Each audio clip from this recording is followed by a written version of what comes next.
কিয়ামতের ময়দানে মহান রব তাআলা আমাদেরকে পাকড়াও করবে, আমাদেরকে ধরবেন। বক্তব্য দিতে গিয়ে মানুষকে কি শিক্ষা দিয়েছো, মানুষকে কি বলেছো বলো। কেন? আল্লাহর কোরআন সূরা বাকারায় আল্লাহ বলছেন ইউদিল্লু বিহি কাসীরা ওয়া ইয়াহদি বিহি কাসীরা ওয়া মা ইউদিল্লু বিহি ইল্লাল ফাসিকিন। আল্লাহ বলেছেন যে কোরআন পড়ে পড়ে মানুষ হেদায়েত প্রাপ্ত হয়ে যায়, আবার কোরআন পড়ে মানুষ পথভ্রষ্ট হয়ে জাহান্নামে চলে যায়। তাহলে কোরআন পড়েই মানুষ হেদায়েত পায়, আবার কোরআন পড়ে মানুষ পথভ্রষ্ট হয়। এটাই হলো বাস্তব। তাহলে আপনার আমার ধারণাটা ক্লিয়ার যে মানুষ কোরআন পড়লেই যে সঠিক পথে আছে তা কিন্তু না, নাকি বলছেন? আর তাই যদি হয় তাহলে কোরআনের আয়াত মিথ্যা হয়ে যাবে। এখন প্রাথমিক অবস্থায় কথাটা বললাম কেন? তার একটা কারণ হলো কোরআন তো আহলে সুন্নাহ ওয়াল জামাত এরাও বলছে কোরআন পড়ে ওয়াজ করছে, ওলামায়ে দেওবন্দ তারাও কোরআন পড়ে ওয়াজ করছে, ওলামায়ে আহলে হাদিস লামাযহাবী এরাও কোরআন পড়ে ওয়াজ করছে, খারেজি রাফেজি শিয়া এরাও কোরআন পড়ছে ওয়াজ করছে। তাহলে মানুষের কাছে একটা বার্তা আছে যে সবাই তো কোরআনই বলছে, কোরআন তো পড়ছে, তাই হচ্ছে না, হয় না? কিন্তু আল্লাহ নিজেই বললেন যে কোরআন পড়ে হেদায়েত পাবে, আবার কোরআন পড়ে পথভ্রষ্ট হবে। আর মানেটা কি? দুই একটা কথা দেখা যাক যে কোরআন পড়ে পড়ে পথভ্রষ্ট হচ্ছে, আবার কোরআন পড়ে হেদায়েত পেয়ে যাচ্ছে, তাহলে আমরা বুঝতে পারবো ক্লিয়ার। একটু মনে হবে যে আমরা কোরআন বলছি, কোরআনের আয়াত পড়ছি, তরজমা করছি, দেখা যাচ্ছে আমার বলাটা কোরআনের বিরুদ্ধে চলে যাচ্ছে। বলছি কোরআন, পড়ছি কোরআন, বুঝাচ্ছি কোরআন থেকে, আবার কোরআন বিরোধী হয়ে যাচ্ছে। এইরকম অনেক জিনিস আমাদের আছে। দু একটা বলবো ইনশাআল্লাহ, তাহলে বুঝতে পারবেন। জ্ঞানীগুণী মানুষ, আল্লাহ পাকের কোরআন অটুট সংবিধান, সেই কোরআন পাকে রব তাআলা তিনি বলছেন আর রহমান আল্লামাল কোরআন। এর অর্থটা কি, মানেটা কি? অনুবাদ হলো, মানে হলো আল্লাহ নিজে বলছেন আমি আল্লাহ নবীকে শিক্ষা দিয়েছি কোরআন। জোরে বলে সুবহানাল্লাহ। মস্তিষ্ক ঠিক আছে? আছে তো? এখন তো ঠিক থাকা দরকার, নাকি বলেন? তাহলে নবীকে কে কোরআন শিক্ষা দিলেন?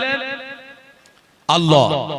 আচ্ছা, আপনারা কোনদিন শুনেছেন না শুনেননি কোন বক্তা কোরআন পড়ে বলছে নবী মুস্তাফা পড়া লেখা জানতেন না? শুনেছেন না শুনেননি? শুনেছেন। তো আল্লাহর কোরআন সূরা রহমানের 1 নম্বর আয়াতে আল্লাহ বললেন যে আমি নিজে শিক্ষা দিয়েছি নবীকে কোরআন। এখানে হাজী সাহেব বসে আছেন কয়েকজন, নাকি?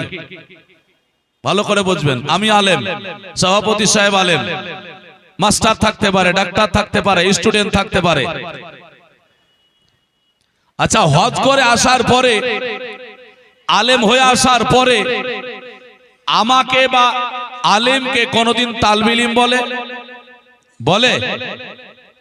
হজ করে আসার পরে ওই মানুষটাকে সাধারণ মানুষ বলে না হাজী সাহেব বলে? তাহলে বলে না কেন সাধারণ? সাধারণ বলে না কেন? এই কারণে বলে না যে সাধারণ যে গুণটা তার কাছে ছিল সেটা পাল্টিয়ে গেছে, তাই তো? আমাকে তালবে ইলম বলে না কেন?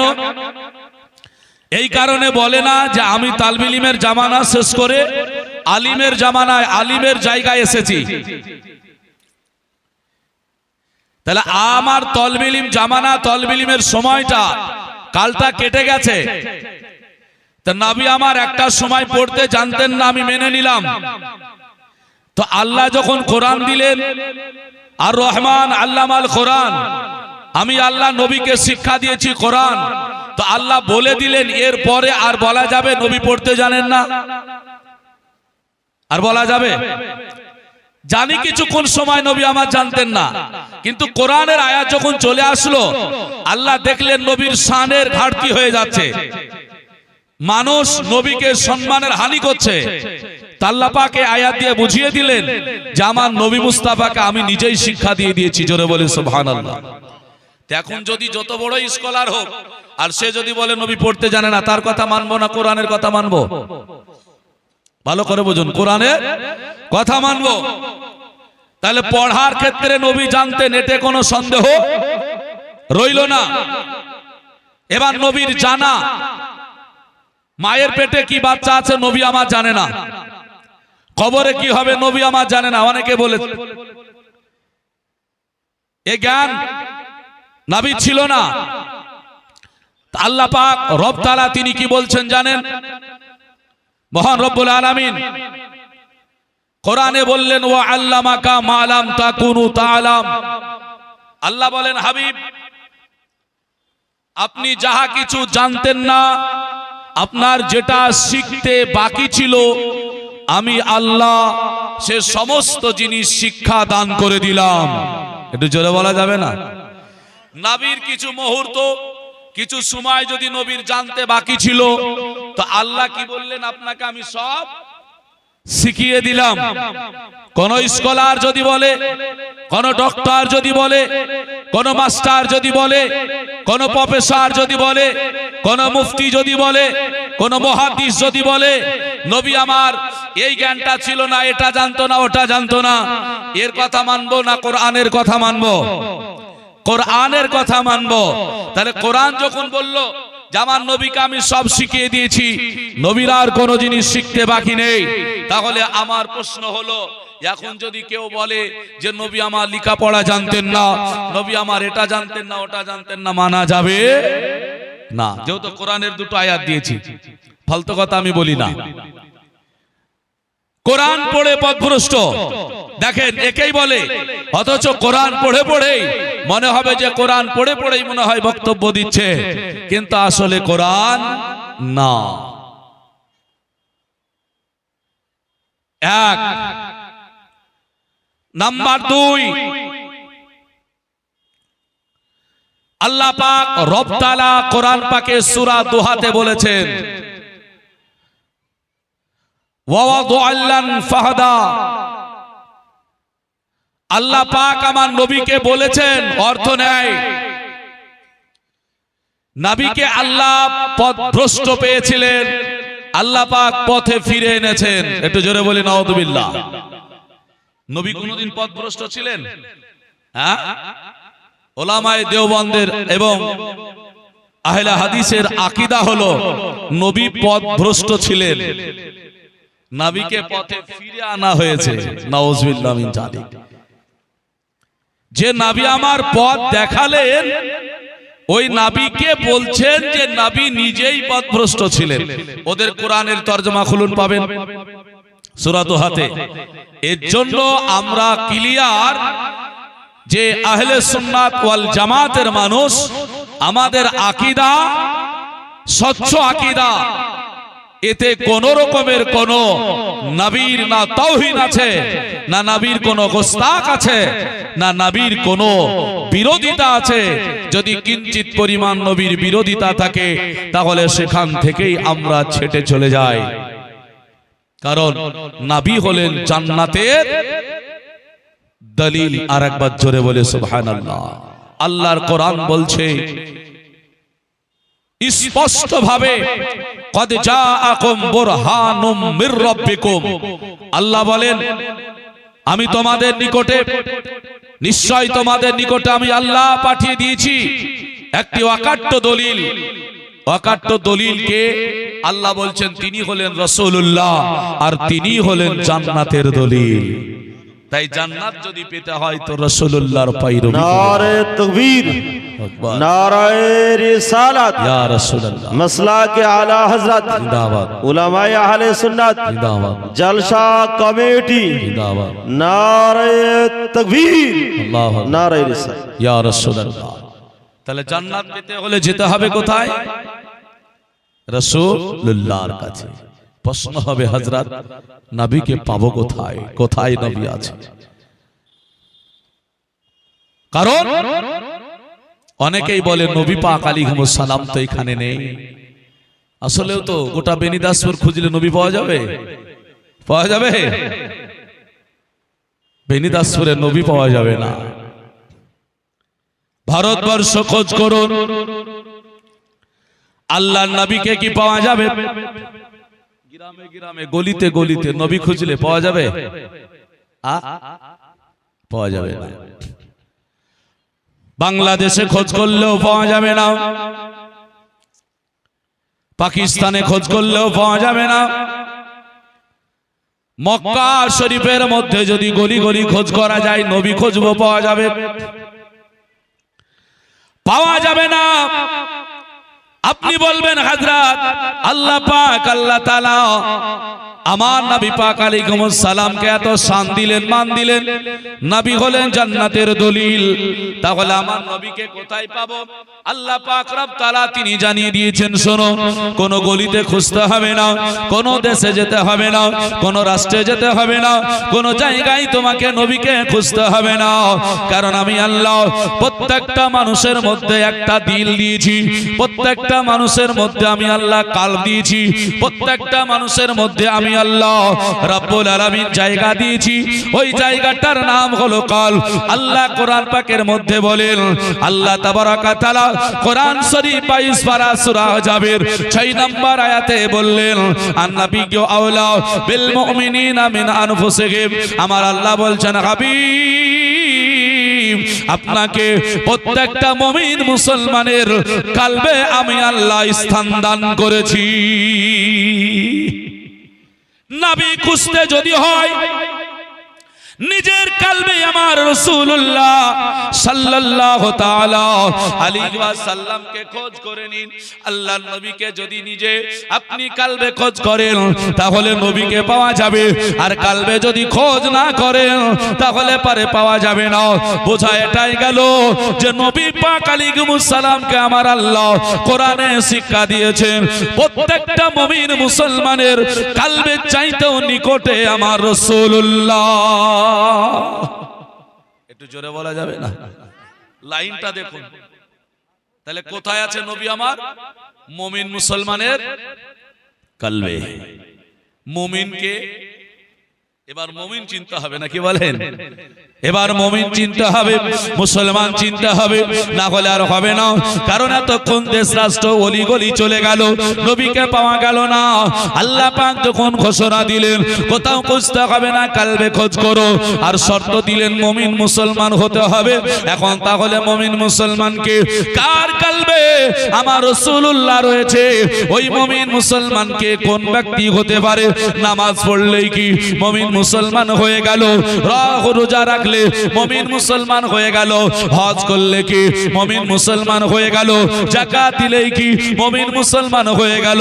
আল্লাহর নবী সরওয়ারে কাউন মাকা আলাইহিস সালাতু তাসলিম কে জিজ্ঞাসা করুন, ইয়া রাসূলুল্লাহ, ইয়া হাবিবাল্লাহ, নবী গো আপনি একটু জানায়া দেন কে মুমিন মুসলমান হতে পারবে?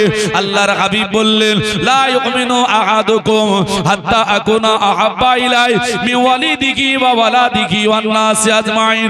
আল্লাহর নবী আমার জানালেন, তোমরা অতক্ষণ পর্যন্ত মুমিন মুসলমান হতে পারবে না যতক্ষণ তোমাদের মা, তোমাদের বাবা, তোমাদের সন্তান, আত্মীয় স্বজন সবার চাইতে আমার রাসূলুল্লাহকে বেশি না ভালোবাসতে পারবে, মুমিন মুসলমান হতে পারবে না। তো রাসূলুল্লাহ কার কাছে থাকবেন? কার কাছে? যে সব চাইতে মা, বাপ, বেটা, বেটি, সারা পৃথিবীর সবার চাইতে নবীকে বেশি ভালোবাসতে পারবে। আচ্ছা, এবার একটা প্রশ্ন আমি বুঝিয়ে বুঝিয়ে বলছি, যে সব চাইতে বেশি যাকে ভালোবাসা যায় তার কি কোনোদিন ত্রুটি খোঁজা যায়? ত্রুটি খোঁজা তো দূরের কথা, কেউ যদি ত্রুটি খোঁজ করে তো আমি সেটাকে গোপন করব, কারণ আমি বেশি ভালোবাসি, নাকি? মুসলমান আমার ভাইয়েরা, আল্লাহর হাবিব সাল্লাল্লাহু তাআলা আলাইহি ওয়াসাল্লামকে যদি পরিপূর্ণভাবে মেনে নেওয়া যায়, সবার চাইতে বেশি ভালোবাসা হয়, তাহলে তার কলবে আমার রাসূলুল্লাহ রয়েছে। এর জন্য আহলে সুন্নাহ ওয়াল জামাতের আকীদা হলো আমার রাসূলুল্লাহ সাল্লাল্লাহু তাআলা আলাইহি ওয়াসাল্লাম হলেন সারা জাহান সবার চাইতে হলো শ্রেষ্ঠ। আল্লাহ পাক নবী পাক আলাইহিস সালামকে আপনার যেন পরিচয়টা দিয়েছেন, এই পরিচয়টা নবীকে এখন দিয়েছেন এমন নয়। আল্লাহর নবী সাল্লাল্লাহু আলাইহি ওয়াসাল্লাম আপনার যেন আদম থেকে আস্তে আস্তে আস্তে বাবা হযরত ইব্রাহিম খলিলুল্লাহর কপালে ছিল, এটা আমার আপনার নয়। আল্লাহর নবীকে ভালোবাসলে দেখা যায়, দেখবেন আপনি বুঝতে পারবেন। আল্লাহ পাকের নবী হযরত ইব্রাহিম খলিলুল্লাহর জীবনীটা আপনাকে একটু শোনায়। হযরত ইব্রাহিম নবী আলা নবিয়িনা আলাইহিস সালাতু তাসলিম পৃথিবীর বুকে যখন আবির্ভাব হবেন, পৃথিবীর বুকে যখন জন্ম নেবেন, সেই সময়তে কঠোর ভাবে আপনার গাইড দেওয়া হয়েছিল কোন পুত্র সন্তান যেন পৃথিবীর বুকে না আসে। বলছে কেন? স্বপ্নের মাধ্যমে নমরুদ দেখেছিল, বলে তার একজন দুশমন আসছে, এমন ভাবে গাইড করেছিল যাতে পুত্র সন্তান না আসে। আর যে বাচ্চা মায়ের পেটে চলে এসেছে যদি পুত্র হয় তাহলে রাখা হবে না, মেরে দিতে হবে, এই ঘোষণা ছিল। আর মুসা আলাইহিস সালামের আমলেও ফেরাউন করেছিল, মানে সন্তান পুত্র মেরে দেওয়ার নাসার গাইড বন্দোবস্ত এই দুই নবীর জামানাতে, দুই নবীর সময় ফেরাউন আর নমরুদ এরা করেছিল। ইব্রাহিম আলাইহিস সালামকে আসতে দেব না বলে, কিন্তু পেরেছে রুখতে? পারেনি, পারবে না। কেন পারবে না? আল্লাহ যাকে হিফাজত করবে দুনিয়ার কেউ রুখতে পারবে না, নাকি বলেন? কেউ পারবে না।